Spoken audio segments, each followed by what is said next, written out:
I'm Karen Clymer. Do I have a story to tell you? Did you ever lock your keys out of your house or your car? Lock yourself out? It's a terrible feeling. I had it happen. George and I had purchased a 1985 Oldsmobile Cutlass Supreme, and it was probably 5 years old when we bought this car, and we told the salesman, this is what we want. This is the car we want. All right, they said, we just come on in, we can get this all taken care of. They said, there's one thing we have to tell you. Regrettably, we only have one ignition key. We thought, well, that's okay. We can have keys made. That's what I did. On Monday morning, on my way to work, I worked in Lawton. I stopped at a locksmith shop, and I had 3 ignition keys made. This way, we had the one key already. Now, I had an extra, and George had an ignition key, and he had an extra. All was well. When I got home, or before I got home, as I came into Fletcher, I thought I'll stop by the post office, get the mail, and go on home. And so that's what I was planning to do. It didn't exactly work out, because just as I closed the door to the car, I thought, my purse is in the car. I couldn't get the door open. I couldn't figure out what in the world. How did I do this? This is crazy. My extra keys are in my purse. They're in the locked car. Well, I live out here in Fletcher, southwest Oklahoma, and we don't have any keysmiths around here, need a locksmiths. Nobody can help me now. And I thought, what am I going to do?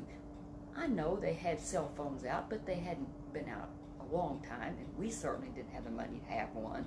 So I had to go across to the neighbor there, across from the post office, call George, my husband, and we made arrangements there. I said, I'll call a locksmith in Lawton.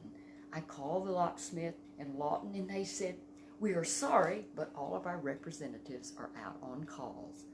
How could it be? What in the world? But they had a solution. They said, we can contact a locksmith we know. It was in a neighboring town from Fletcher. It was going to be about 16 miles. Okay, that would be great if you could have them to come. We waited, and the whole time I was fuming. George had come down, and I was fuming and fussing about it, of how could I have done this? We paced in the parking lot. Will he ever come? The car is running. Gasoline is being used. How did I do this?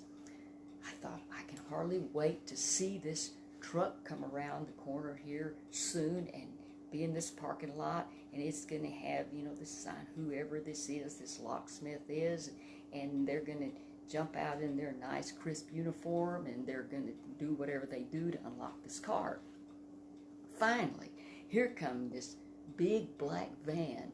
It was belching black smoke, and it was weaving, and it was bouncing. I thought, what in the world?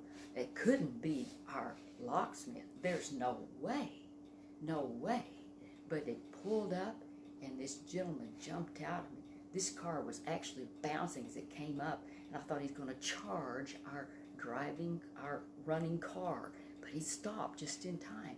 When this man jumped out, he had on, had just jeans and a t-shirt. He said, this the car with the key locked inside?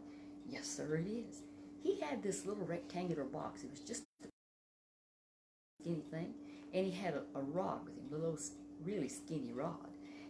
And he walked over to the passenger side of that car, and he put it up on top here, and it might have taken a full 5 seconds, 10 at the utmost. He had that little rod down there and dropped it into the recesses of that door. He had that car unlocked just like that. And I got to thinking about this experience there, and I thought, the whole time I was thinking, we're going to be charged a fortune probably. What are we going to do? I don't remember the cost, but I do remember that it wasn't bad. It wasn't going to be like I thought $150. I thought they might really get us at this time. But I remember thinking what I had thought. My expectations were, it's totally different. A nice little van pull up, or a truck of some kind. It would have commercial lettering of who this was, and they would jump out in a nice crisp uniform. It was not that way at all. But you know what? I really didn't care. The thing that mattered, this man did his job quickly and expertly, and he couldn't have been nicer. One of the most polite people we've ever had to deal with. He goes, gets in that big black beast, and it took it a while. It was choking and heaving, and finally it started, and off he went back to his little town to take care of any other people like me that had forgotten and locked their keys in their car. Is it any wonder that I'm just about paranoid about my keys? I always want to have my keys and my remote. What's your experience? I'm sure you've got one. You have a great rest of the day. We'll see you next time.